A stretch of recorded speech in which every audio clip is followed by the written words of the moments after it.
Over in Lafayette, a 19-year-old man is recovering tonight after he was hit by a car while riding his bicycle. Lafayette police say it all happened around 7:10 at the intersection of North 13th and Greenbush Streets.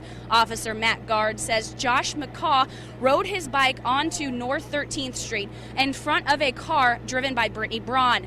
McCaw was transported to Franciscan St. Elizabeth East, and he is stable. Guard says McCaw was at fault in the crash. He says officers depend on witnesses to get a better idea of what happened.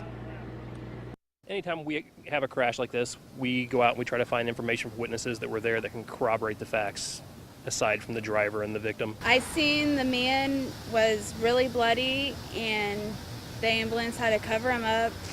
The driver was shaky, nervous. Guard says the driver, Braun, was taken to the hospital by officers for a blood test. He says drugs or alcohol do not seem to be factors, but is standard protocol for a crash involving serious injuries.